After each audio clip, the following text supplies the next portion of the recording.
This is Turn It Up a Notch with best-selling author, trainer, and coach Gary Michels. Gary is the co-founder of the fastest-growing sales training company, Southwestern Consulting. Supercharge your sales team. Go to turnitapanotch.com to learn more about what Gary Michels training can do for your organization. And now, here's your host, Gary Michels. If you're just tuning in, I'm Gary Michels, and you're listening to Turn It Up a Notch, and we're discussing filling your sales funnel by attending networking events. Swap the Biz was founded by Scott Eisenberg, whose focus is on members efficiently utilizing and leveraging their ability to give out referrals to other businesses and networking professionals in order to gain new referrals by swapping business for business at the highest level networking events. The company distinguishes itself by the high-end sophistication of its business networking events in New York City and the dedication of its members.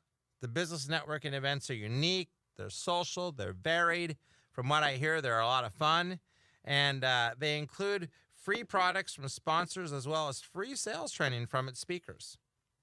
So, Scott, welcome to Turn It Up a Notch, and I'm just so excited and fired up to have you on the show today. I'm super excited to be here. I got to tell you, I'm very excited, very happy. Very cool.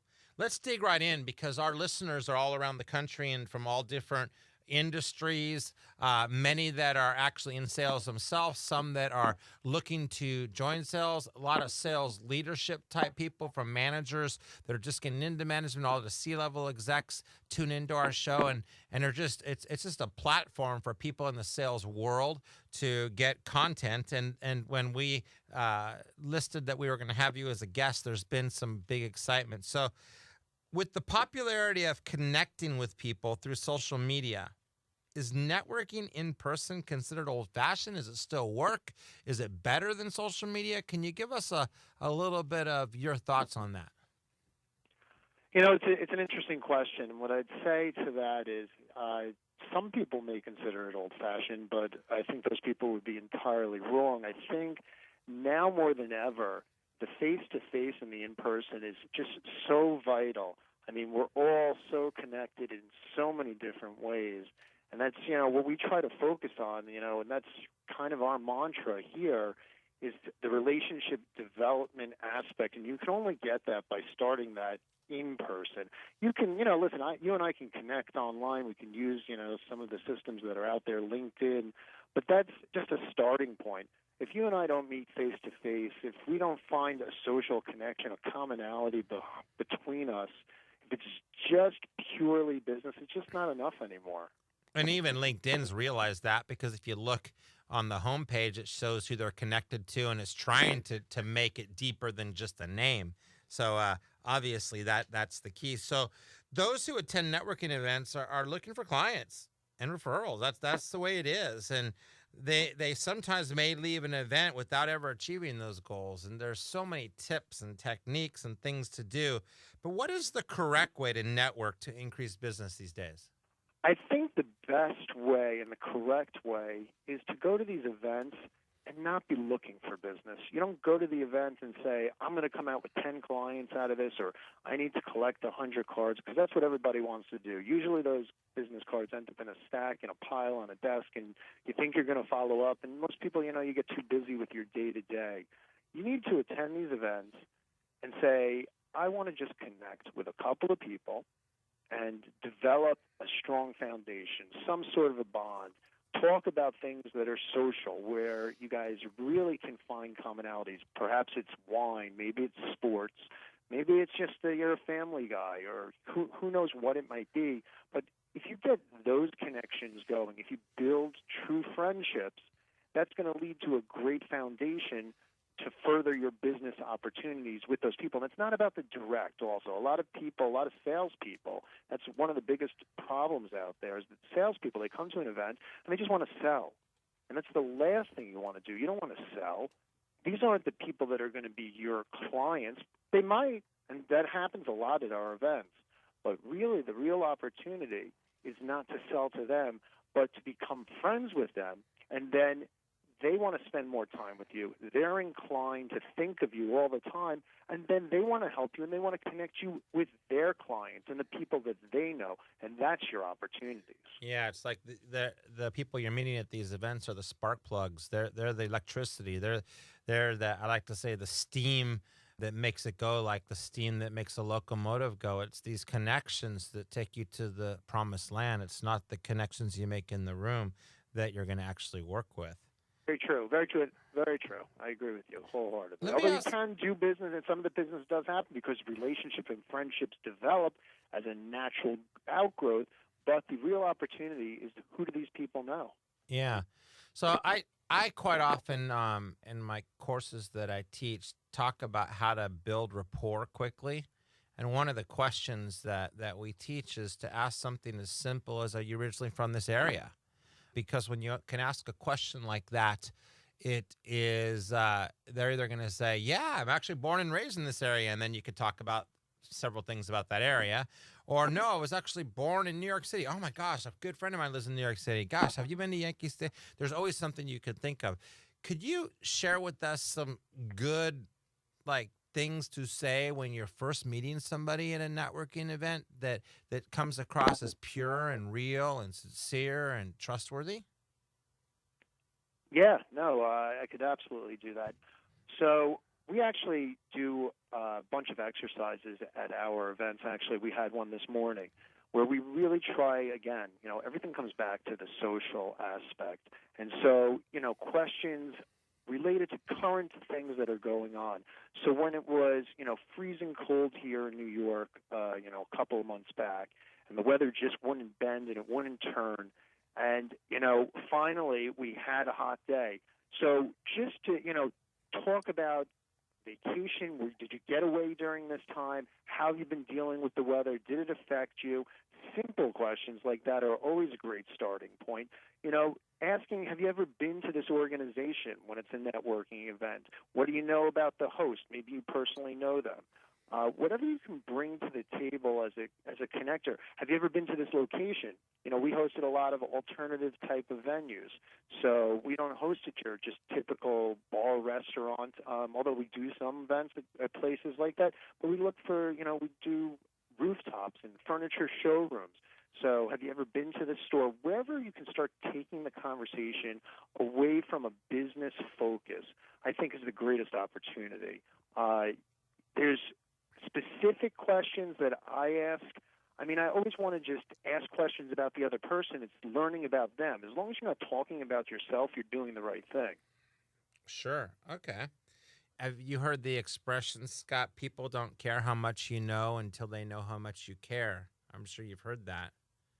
Yeah, no. It's big. It's like, who can you help? I always like to play the contribution game. It's something I learned a while back from a good friend of mine, Matthew Ferry. And the contribution game, he actually started by doing something for his clients. Twice a year, he'd invite them to a bar and grill, and he'd drop a couple grand each time. And the whole idea was you spend the whole time you're there, 1 hour, 2 hours, 3 hours, and how can I contribute to your life? How can I pour into you? What can I do to support you in your personal life, your business? And you're doing that back and forth. And he said in the 2 or 3 hours there were hundreds of contributions going back and forth. And I've taken that to another level of every day trying to contribute to the lives of others, at least 3 people. What can I do to pour into them? So what's it like? What's the atmosphere like in a networking event? Is it there to be there to support other people, or is it there for yourself, or how do you have a middle ground there? Well, that's a never-ending balance, I guess, is how you have to look at it. I mean, you're there because obviously your purpose is you want to meet more people. You want to extend your opportunities of who you know. But if you're not in networking, bringing something to the table, thinking about others, then nothing is happening. The best thing you can do always, obviously, is to give. You have to think about others. When I meet someone, the first thing that goes through my mind, you tell me, something about your life, and I'm already thinking of how I can connect you. And I usually don't start my question. The last question that I'm going to ask somebody is, what do you do for a living? Because to me, in networking, it's really not relevant.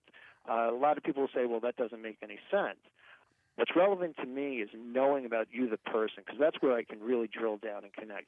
We'll get to what you do. It matters, but it doesn't matter at the forefront. No, it doesn't. Because I want to develop a relationship. I want to build a friendship. Sure.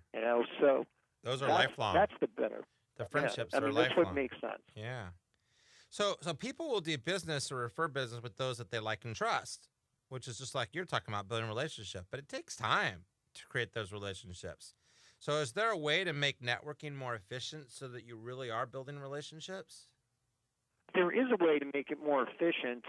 From the standpoint, are you talking in terms of from an organizer like myself or from you, the attendee? I think the attendee more. Okay. But then if you can briefly answer from the organizer, because some people listening to the show may want to start some networking groups and may want to be the facilitator in some of their companies. So from an attendee standpoint, to make it more efficient, you need to focus in on making the people around you feel like you are thinking about them, that you are trying to help them, that you're there for them out of the gate. You're not utilizing your time properly if you're there and you're talking about yourself and they're hearing you go on and on and on. Nobody wants to listen to what you have to say. They want you to be the listener. Everyone loves to talk about themselves, and that way you can learn certain things.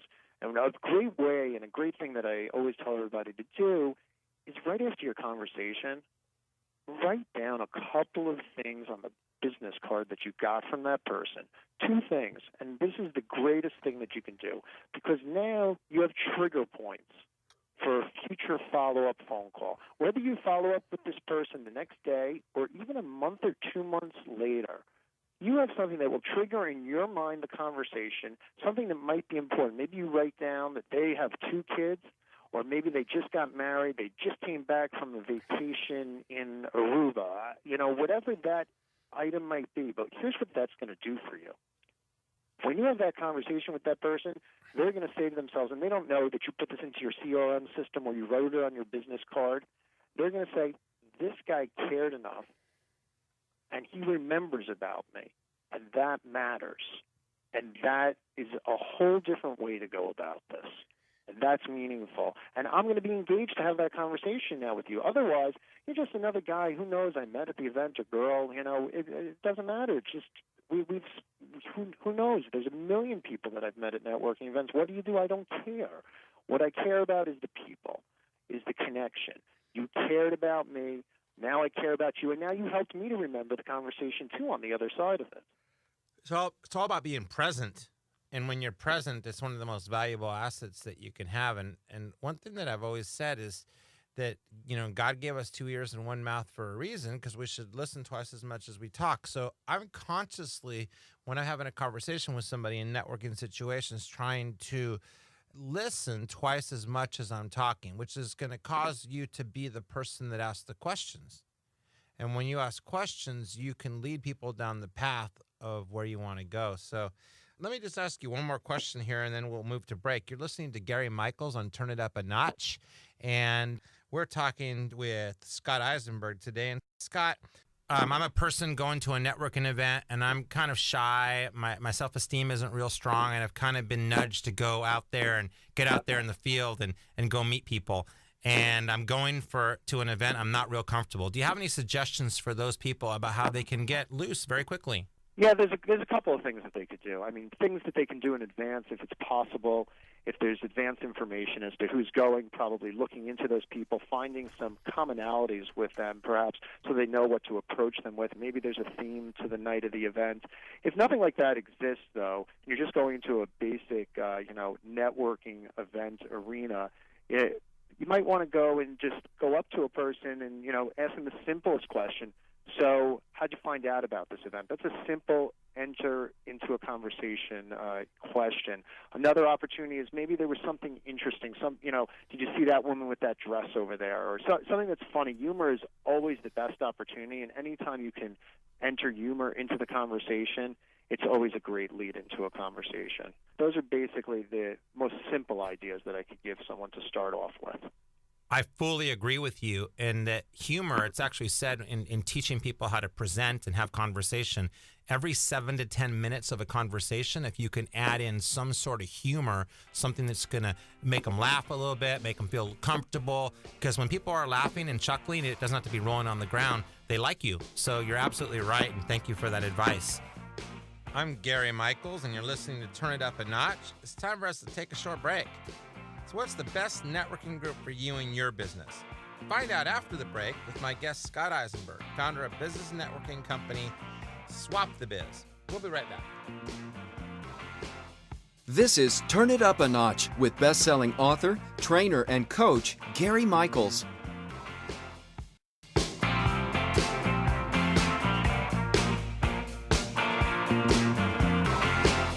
This is Turn It Up a Notch with best-selling author, trainer, and coach Gary Michels. Gary is the co-founder of the fastest-growing sales training company, Southwestern Consulting. Supercharge your sales team.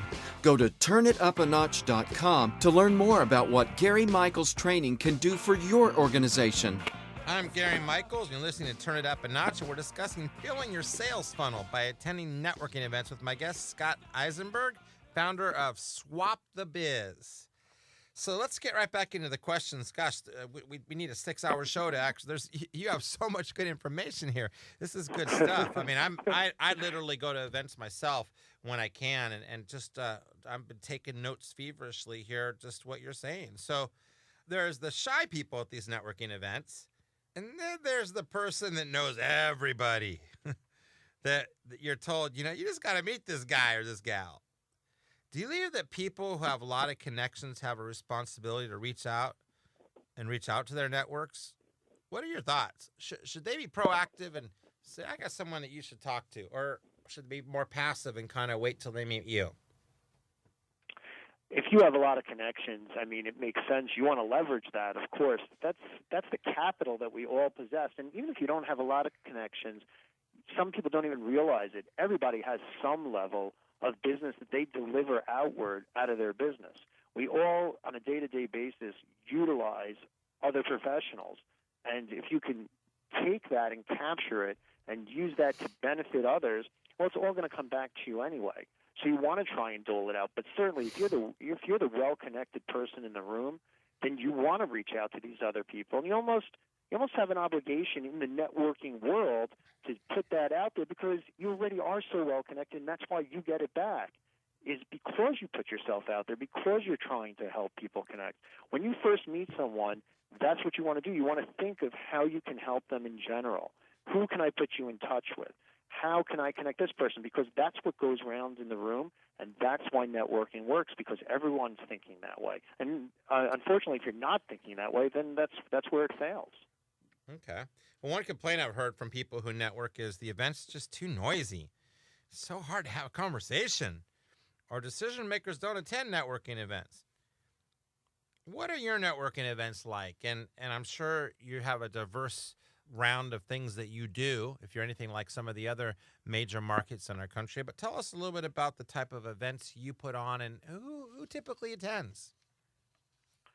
So the main description of my events are that they're social events with a business purpose. We have evening events, okay, that are at alternative-type venues. We host them at furniture showrooms, rooftop lounges, as well as your high-end club or lounge here in Manhattan. One of the key components, though, is we do not have any music turned on at these events because people do complain about noise. And you know what? It does matter. I don't want to be at a networking event where I'm screaming for the person next to me to hear me. That doesn't make any sense. But one thing you can't avoid is that even the best curated networking event where you're being careful about noise and sound, if you have a lot of people in the room, there's going to be noise, and you're going to have to raise your voice a little. The alternative is that there's nobody there, and you don't want an event where nobody is there. Now, we also host morning breakfast groups, where those are smaller events. We're talking about 35 people, a little bit stricter, more structured in the format. So that's definitely a quieter environment for those that might not want to participate in our evening events that are more social. There's food and alcohol at those events, and that could be an opportunity for people. But the other pieces to our events in terms of what we do is networking made fun. I mean, that's our tagline, truly the motto that we live by, because we want to make sure that everyone is having a good time and everyone is connecting, whether it's a breakfast event or an evening event. So I personally have been involved in chamber networking groups. As a matter of fact, for a couple of years, I actually led a weekly chamber networking group. And there was something about getting to know the people in your group. And then I also am aware of big networking events that are one-time things or one time a year or monthly or, not as often. Can you share with me the differences between the ongoing ones and the one-time hits? Yeah, I absolutely can. It's actually interesting that you asked that. So when we started these events, they were the one-off, the one-timers. And we've evolved actually to take the one-timers with the groups where you can be exclusive to your business category, and we actually merged the two together actually now. And it's kind of the best of both worlds under one roof. So you have your one-off type format of evening networking events that you can go to.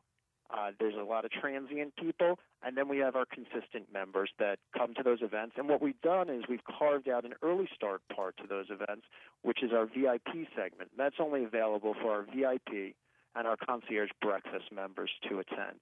In addition to that, we then have our breakfast morning referral groups where you are actually exclusive to your business category when you join. So now you get to go to a breakfast group where you're once you join as a member, you're the only person in the room that can do what you do for a living. So if you're the insurance person, then you're the insurance person. No other person that does insurance can be in that room.